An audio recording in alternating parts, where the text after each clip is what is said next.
I'd love to see your envious face, but I'm not that cruel, so I'll let it be. It'd probably be awkward for you to see me, so why don't you hide in the bathroom or something? She laughed noisily over the phone, mocking me. I detest this woman more than anyone in the world. No, in the universe. 13 years ago, she stole my husband from me. I'd like to cut ties, but that's definitely difficult to do. Because sadly, this woman is my biological sister. I held the phone to my ear after a while, and let out a small chuckle after she hung up on me. My name is Ruth, a 37-year-old divorcee. My marriage fell apart in just 6 months, and it's all because of my villainous sister. I have an identical twin sister named Rachel. Even our longtime friends mistake us for each other because we look so much alike. However, contrary to our appearance, our personalities are completely different. I'm more of the quiet type, while Rachel is active and tends to take charge of things.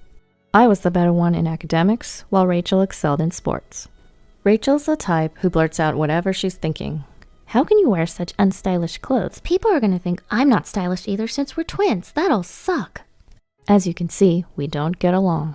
It wouldn't be so bad if it was just at home, but Rachel always brought trouble.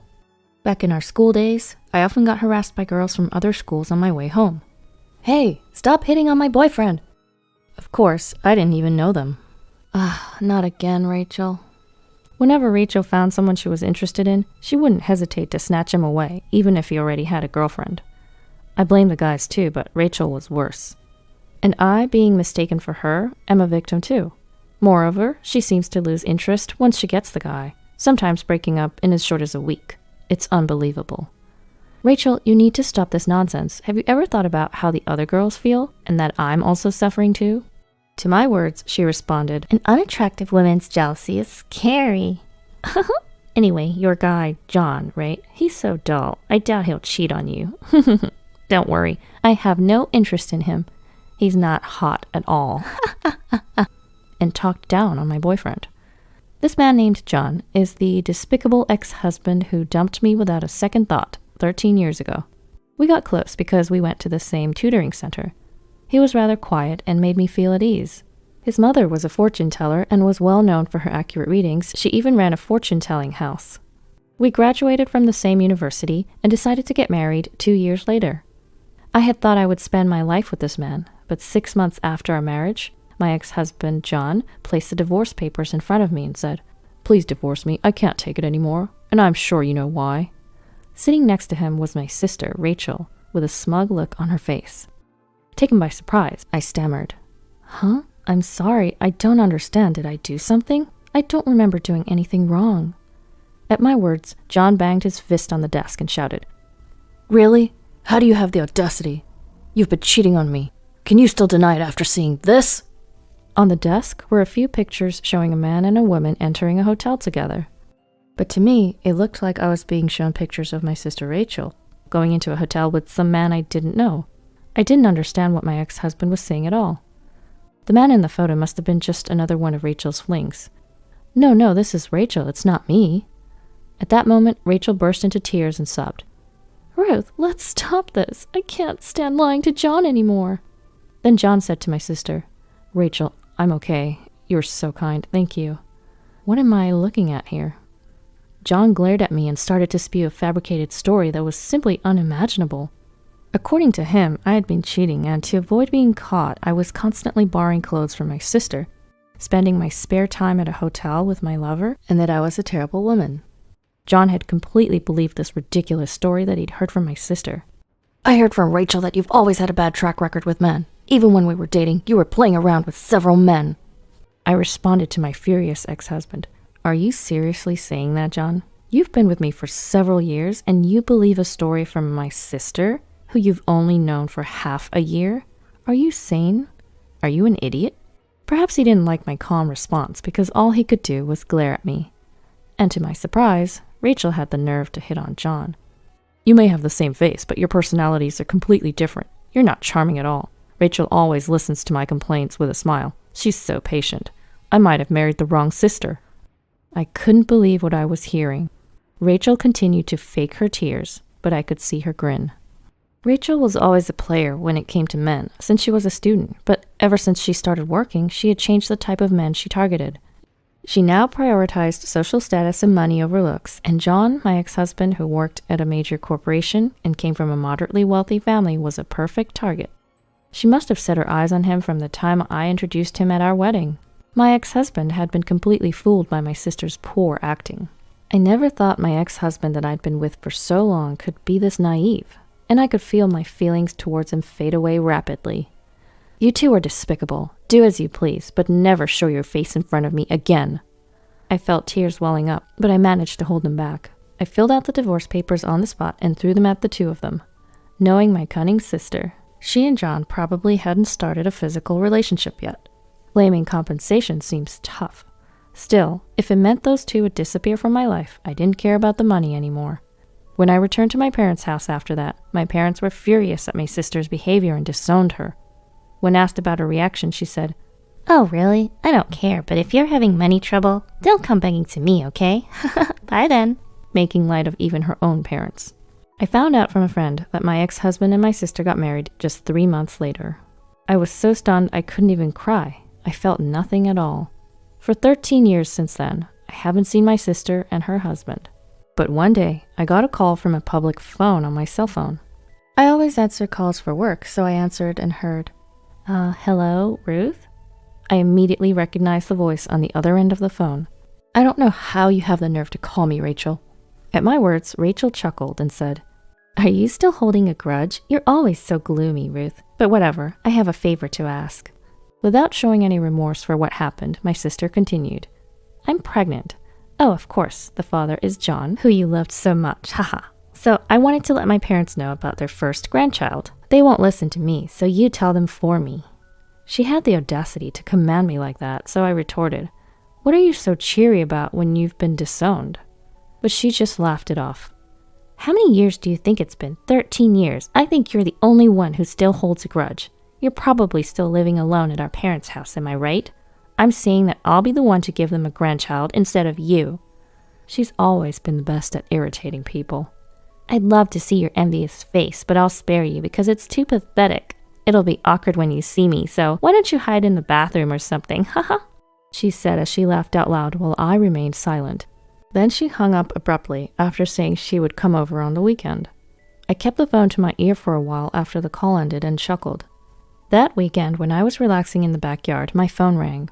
I glanced at the screen and saw a blocked number. It was probably my sister. I answered the phone, annoyed. Hey, unblock me already. I snapped back. What's wrong with blocking someone I don't want to receive calls from? That's what call blocking is for. Oh, maybe you don't understand because you're stupid. Haha. I laughed sarcastically. I heard something break. Perhaps she was irritated. I've come all this way. Why is nobody home? I told you I'd come today, didn't I? Huh? You were serious? I thought you were joking. Besides, you hung up before I could tell you. I don't live there anymore. What? Judging by my younger sister's enraged and slightly shaky voice, it seems she was standing in front of the house we used to live in. However, none of us live there anymore. She was making so much noise and chaos that it seemed likely to cause a nuisance to the neighbors, so I gave her my current address and hung up the phone. After waiting for about an hour, the doorbell rang. There stood a sullen-faced Rachel and John, my ex-husband. The first thing she blurted out was, You've got some nerve, and what is this place? Why on earth would someone like you be living in such a nice apartment? She glared at me, her eyes bloodshot with anger. It's no surprise my sister was shocked. This place is relatively new and located in a good area. The rent isn't cheap either. While it may not be a luxury high-rise, it's a pretty decent property. Ignoring the worked-up Rachel, I told them, The neighbors won't like all this noise. Why don't you come inside? Upon showing her into the room, she seemed taken aback by its size. Seeing her frustrated face, I couldn't help but smirk. Our mother, who I live with, was sitting on the couch, silently observing my sister. Well, you said you had something to discuss. I don't mind at all, but if I'm in the way, should I hide in the bathroom or something? I remarked sarcastically. Never mind, I'm good. Rachel snapped back at me. Rachel moved closer to her mother and nervously said, Hi, Mom. Long time no see. I'm pregnant. That's why today we wanted to discuss if it's possible for John and I to stay here for a while. At my sister's audacious request, I nearly burst into laughter, blurting out, Wait, you want me to live with you guys? No way. Have you forgotten what you did to me in the past? Absolutely not. Cutting me off, Rachel said, Ruth, just shut up. This house is still under Dad's name, right? You can't even get remarried and you're still leeching off our parents. How pathetic for a single woman like you. Then Rachel added, "Great job taking care of our folks. From now on, John and I will live here and take care of them, so can you leave?" "Oh, and where's Dad? Is he at work?" After seeing my sister speaking with a smug grin, I had reached my limit. However, it was our mother who spoke up first, after listening to her quietly. "Dad's gone. He passed away." Mom only muttered those few words. My parents were very serious people and had always apologized to me about my divorce 13 years ago, despite it all being Rachel's fault. My father especially used to say, "I should have. Maybe it was my fault for not raising her better. I'm sorry, Ruth. I'm really sorry." He became increasingly depressed to the point where he found it hard to continue working. At that time, both of my parents were in their early 50s, and we were surviving on my income and Mom's part-time job. A while later, my father was diagnosed with cancer and passed away 10 years ago. Just before he died, he said, "Don't tell Rachel anything. I don't think I'll make it to heaven if she comes to my funeral." Just as he said, Mom and I didn't contact my sister, Rachel. We moved into this house about 5 years ago. It was because Mom had injured her leg due to overworking. We considered renovating our old house, but it was built at the top of a hill, and we thought it would be too hard for Mom to walk up the hill. Since we started living in this accessible home, Mom said her legs have been feeling much better. I tried to speak calmly, but the thought of the late Dad made me want to burst out crying. It must have been the same for Mom, as there were tears in her eyes. However, Rachel's reaction to my words was, in a sense, predictable. "Too little, too late. Besides, it's not my fault Dad got sick. In fact, you're living in such a nice place now because of Dad's inheritance, right? That's not fair. What about my share? Didn't I have the right to inherit?" She blurted out such nonsense. Without missing a beat, Mom shot back, "Inheritance? There's no such thing. You only came to us when you were in trouble for doing stupid things before your marriage. How many times do you think we paid alimony because you messed around with a married man? Live with you? Never. You must be joking. Don't be ridiculous." It was the first time both Rachel and I had seen Mom so enraged. Sensing the tension, Rachel fell silent. Then John, who had been quiet like a puppet until now, said, "Rachel, you've been deceiving me, haven't you? Ever since I married you, my life's been a mess. You're a reckless spender. You don't do any housework. I had the opportunity to meet some guys who graduated from the same high school as you, and they all said I was blind to marry you." I nearly burst out laughing at my ex-husband's words. He's quite something to have put up with her for 13 years. Moreover, when he approached me, he said, "Ruth, I've been regretting our divorce. Do you want to start over here? Let's let bygones be bygones." When he tried to touch me softly, I felt a chill run down my spine. No way, please. Let bygones be bygones? Who does he think he is? Is he stupid? It's not his place to say that. Just as I was about to dodge him, the door to the next room burst open. "Could you not touch her with your dirty hands, please?" A man suddenly appeared, and both were taken aback. Ignoring Rachel, who murmured, "Who is he?" I said, "I told you to stay hidden because I didn't want to involve you." At my words, he replied, "I couldn't stand it when he tried to touch you, Ruth. Besides, I think having a third party will help the discussion, don't you think?" Okay. This is my husband, Alex, and... Tony, come here. This is our son, Tony. He's 8 years old." I called out to our son, Tony, who was peeping out from behind the door. Perhaps he had heard some of the argument. He was glaring at Rachel and her husband. "Huh? You're remarried? Unbelievable. Why?" My sister, Rachel, was more surprised than anyone that I had a husband and a son. My ex-husband, John, was just as shocked, gaping like a fish out of water. "What do you mean, why? How many years do you think it's been? It's been 13 years. 13 years. Despite all that time passing, you guys haven't changed one bit, which is surprising. Well, you do look like you've aged quite a bit, though." At my somewhat sarcastic words, their faces turned bright red. I met my current husband, Alex, shortly after my father passed away. We were colleagues for a while, and one day he asked me out.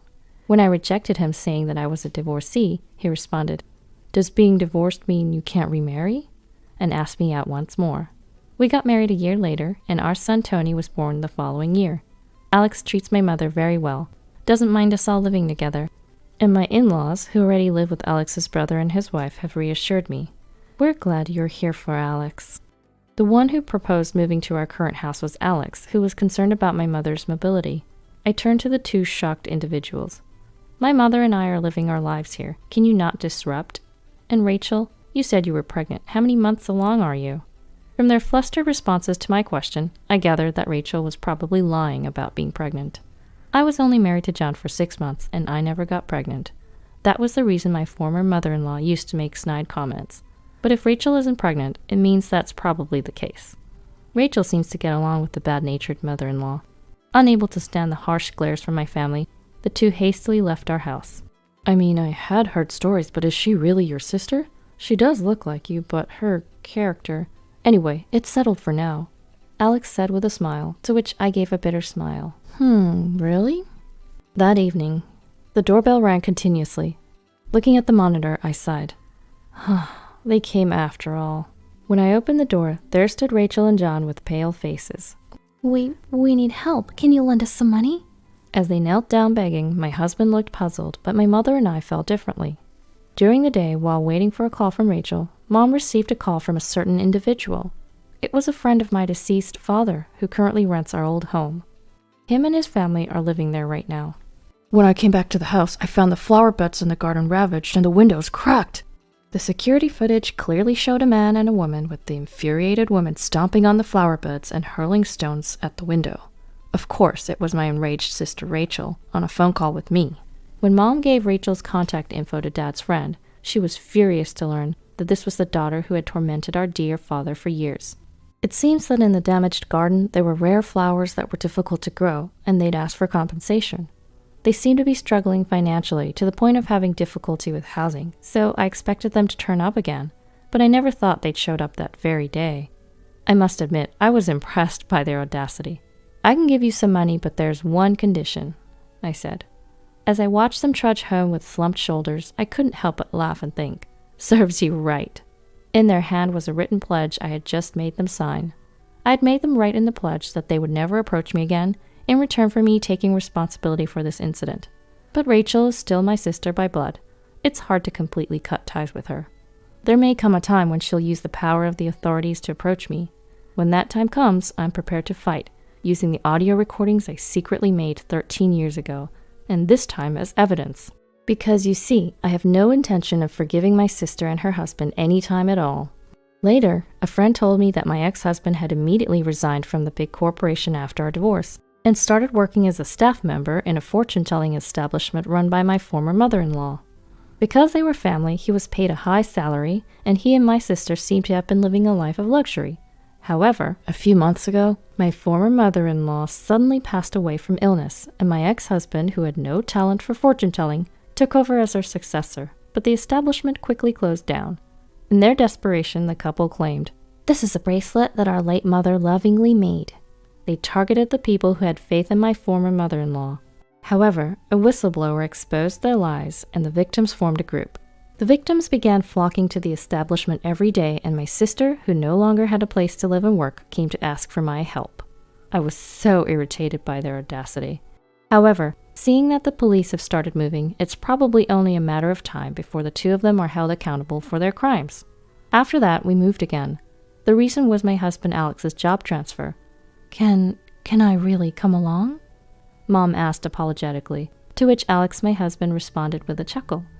What are you talking about? You're an important part of our family, Mother.